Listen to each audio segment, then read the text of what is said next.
So ayun, good afternoon po sa inyong lahat. Good afternoon po. So ayun, may nagre-request sa atin no, na tuloy pa daw natin yung pasyal sa mga kapitbahay kasi naputol tayo ron no, sa may medyo pababa na. So gagawin po natin ngayon, magpa-park tayo ron sa baba. So let's go! Let's go. Ayun, nag-park na tayo sa likod, no, yung sasakyan. So ngayon, nanday tayo. Moving da kara. So, sakit daw kasi gumagalaw si baby. So, ayun, ang payo kasi ng doktor, no, nung nakaraan, nag-check up siya nung nakaraang Webes. Sabi sa kanya, maglakad-lakad ka. Kasi kabuhanan niya na po, tapos hindi pa nakabukas. So, kailangan daw niyang mag-exercise, tsaka maglakad-lakad. Ngayon, kasi ang doctor said siya, So, you have to walk, ne? So, kaya ngayon, lakad siya. Wala siyang choice. Ne, choice na yun eh. Ngayon, ito po, may nagre-request po no, na ituloy pa daw po yung pasyal. So, ang inabot lang po natin ay hanggang dito. Wait lang po. So, ayan, dyan lang po tayo umabot nung nakaraan. Yan po, malago na po yung pananim ni neighbor natin. No? Tapos po, dito, hanggang dyan lang po tayo umabot. Last time, koko dakit, yoko chan siya. Ako dakit eh. So, ngayon po, papasyal pa namin kayo rito sa aming kapitbahay. Yan, dito po may nakatira dyan. Yan. Tapos dito po sa, yan, tong bahay na to, kung mapapansin po ninyo, parang meron siyang maliit na garahe. No? Sa palagay ko po, mekaniko ng mga motorsiklo yung nakatira dyan. Kasi po, pag Sabado at Linggo, ang dami pong motor dyan ginagawa niya. So siguro po, no, dumirekta na sa kanya yung mga nagpapagawa. So ang galing niya, no, kasi siyempre pag dumirekta sa yung mga nagpapagawa, ano yun? Extra income po, di ba? Sabado at Linggo. So ayan po, mga big bike. Tapos meron pa pong 4 na big bike sa loob niyan. Ayan po, si kapitbahay. Tapos po, dito po, yan, sa pulang bahay na yan, kung makikita po ninyo. Akala po namin walang nakatira dyan. Pero sa gabi po, may ilaw dyan. So yung pala may nakatira. Baka may trabaho lang siya. Tapos, Sabado at Linggo, namamasyal sila. So ayan po, makikita nyo. Marami po kaming kapitbahay. No? Akala po nung iba, wala gano. Pero marami po. Doon po sa katabi namin, nangungupahan lang po yung pamilya ron. Meron po 3 pamilya ron sa katabing bahay namin. So meron din po 5 baby, hindi naman baby. 5 bata. Ngayon ko chang. 5 chichay kudomo arod siya. Ito na rin no uchin eh. Ayan po, akala po namin walang nakatira dyan. Ganda ng bahay niya, no? Tapos meron din siyang deck. Tapos po, ito, share ko na rin to sa inyo. Dito po, tuwing Itsu, yung kutsang, Gummy Day, Monday and Wednesday and Saturday. So, ayan po, tuwing Wednesday and Saturday, dito po ako nagpupunta, yan. Park po ako rito. Pagkatapos, diyan po ako nagtatapon ng basura. So, lahat po ng mga taga rito, no, tuwing Wednesday at Saturday, yan po sila nagtatapon ng basura. Tapos yung mga pet bottles po, anytime po, pwedeng ilagay dyan. Ayun, at pagkatapos po, yan naman pong bahay na yan, marami rin pong nakatira dyan. May nakita rin po akong mga bata dyan, no, mga naglalaro sila. Hindi po sila lumalabas, dyan po sila sa loob ng kanilang bakuran. So, ang laki po ng bahay nila. Tapos po, sunod, dito naman po tayo, no. Yan po, may mga nagtatanim din po dyan. Ayun, may nagtatanim ngayon. Si nanay, nakatingin sa akin. So, ayun, doon din po, may mga nakatira rin po dyan. Then, dito po, yung mismong leader of this place, di siya, kako di siya.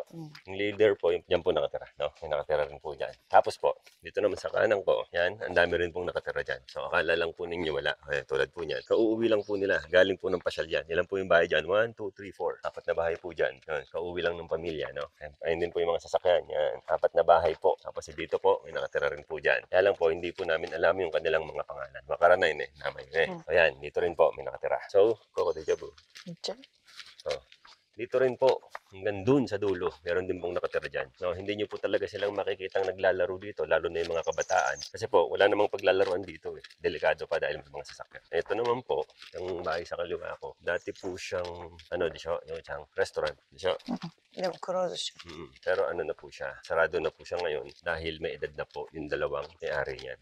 So ayan po, kaya po ang dami nilang gas. Dito po may nakatira rin. At dito rin po may mga nakatira. No? Hanggang dun sa dulo. Pero tara, puntahan na rin natin. Yan. Medyo luma na po. No?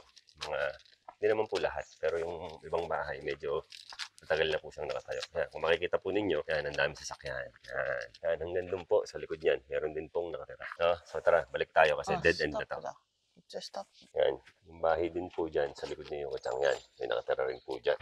At pati din po dyan sa bahay na yan. Nakaraan po, may nakita akong squirrel na parang siguro nasa gasaan siya. Yung squirrel gumagapang dyan. Siguro galing po sa loob yung galing po doon sa likod. So yung squirrel nga po pala, yung makikita kayong mga hayop na ganun dito. Normal po sa Japan yun. Dahil tulad nga po nung nagsabi nung nag-comment, no, na 70% ng Japan is hindi nila ginagalaw yung mga puno, yung mga, kumbaga hindi nila sinisira yung kalikasan nila. So dito rin po, may mga nakatira rin po dyan. So dito po, nakahihiya po akong pumasok dahil dead end po kaagad yung kabila niya, yung gandang kanan. So may isa pong malaking bahay, no. Sa likod po niyan may bahay rin at may nakatira rin po. Yun, hotels. Yan. Lakad pa tayo papunta ron. Bali mamaya po, no, pag pabalik na, si Yuki-chan, hindi ko na siya paglalakarin pabalik para kunin yung sasakyan, no. Ako na lang. So ayan po, ito po sa kanan ko, yan. bahay din po yan. May nakatira rin po dyan. At dito rin po. Yan. Isa, dalawa, tatlo. O, tatlo po yung bahay dyan. May nakatira. At ang laki rin po ng lupa nila. At ito rin pong bahay na to. Ito pong bahay na to, maganda to. Makikita po ninyo, pagdaan natin yan sa kaliwa para hindi po tayo halata. No? Yan, ganda po ng bahay niya. May mga nakatira rin po dyan at may mga bata rin po. No? At ganun din po rito. Ito po yung unang nakita namin ni Yuki-chan na nagandahan kami sa bahay na to. Kasi lumang renovated. So, na-maintain yung ano. Ayan, si nanay yung, ayan, lagi naka-wheelchair. Laging nandyan yan, lalo kapag maaraw. Ayun, ang laki ng lupain nila. So, ayan, pakita ko po sa inyo. Ayan. No? Matapos po, ayan, dito rin po. May nakatira rin po dyan.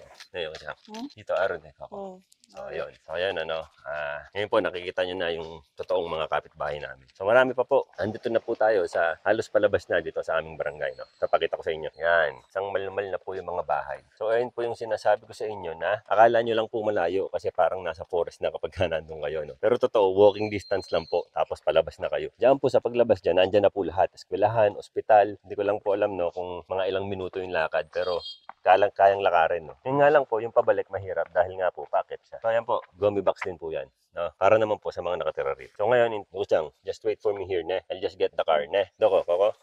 Okay, bye-bye.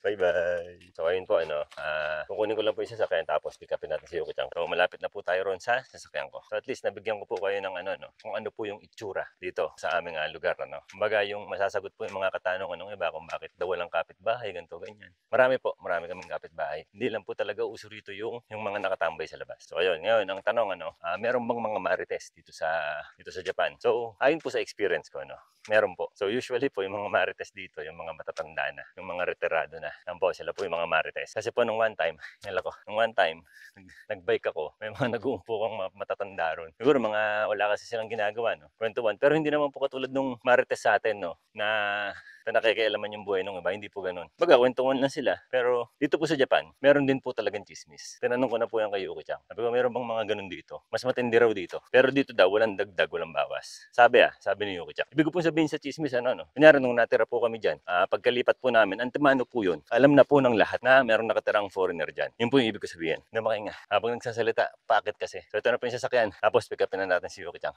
So po, merong mga marites dito sa Japan. Kakatapos lang po namin mamili ni Yuki-chan.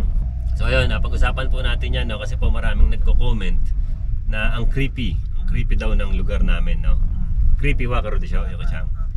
So ayun, so hindi po siya creepy, kasi po creepy kasi walang mga batang naglalaro, walang mga nakatambay, walang mga nagchichismisan, walang nagbibidyoke. So kaya po yung iba parang nakikreepy yan kasi po naiintindihan ko naman po kung bakit, kasi sanay sila sa Pinas.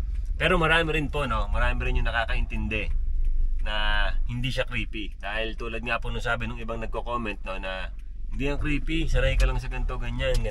So totoo po yun. Nung una rin po, akala ko, parang sabi kong gara naman dito, ganito, ganyan. Parang malungkot.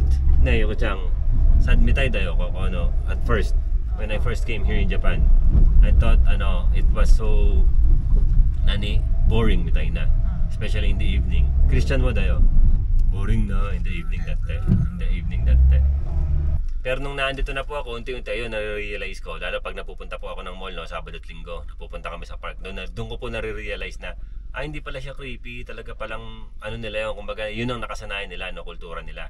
Tsaka dito po kasi, lahat ng tao, di ba po, nagtatrabaho. So, ibig kong sabihin, meron po silang perang, pwedeng gastusin, o kayang gastusin, pagtungtong ng Sabado at Linggo, pagtungtong ng weekends, So, ang nangyayari po, pinapasyal po nila yung mga kabataan, yung mga anak nila, sa mall, sa parks, Yuki-chan, mall, parks, with their parents, So, nandun po sila. So, hindi nyo po sila makikita sa ganitong kalsada, Tsaka sa mga tawag dito, sa mga iskinita, wala po sila ron. Kanina po, tulad po kaninang umaga, pagising ko, mga bata naglalaro po doon sa garden nila. So, ayun. So, ang tindi po nung laruan nila, nakita ko nagpupulot sila ng mga insekto. Insect sa akin, children, So, yung mga bata raw dito, gusto daw nilalaro yung mga insekto. Nakita ko, may hawak-hawak na gano'n. Sabi ko, ano yan? Pinakita niya sa akin. Sabi ko, isang malmal na ang malmal na insekto yung hawak. Pero Yosef. So, yun. Yuki-chan. Yuki-chan mo, di siya? So, dragonfly とか、バタフライとか、あとは、バッタってなんていうの？ Caterpillar. キャタピラとか、バッタだよ、バッタ。こういうの。レッグがこういうの。Ah, grasshopper. そう、グラスハッパーとか、あとゲコとか。Gecko?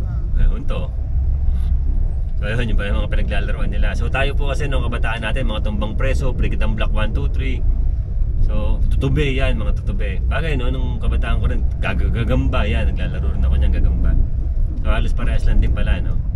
So hindi lang kasing dami nung katulad dun sa atin, no? Yung mga kabataan na nagtatakbuhan, mga ganyan. Hindi lang po ganun dito, no? Kasi po usually yung mga kabataan dito, nasa school po sila, meron po silang mga club activities. Dahil ko dyan. Junior high school to ka elementary club activities arte siya. So meron silang gano'n. Philippine Nay ka na. So Saturday and Sunday we stay home dayo. We play. It's our time dayo. So children's time. So students time. So 大変じゃねえよ. Tanos yo. Play dayo. So ayun. So paano hanggang dito na lang po ito. Hanggang sa muli. Paalam. Biglang tinapos eh, no? Inside the take out.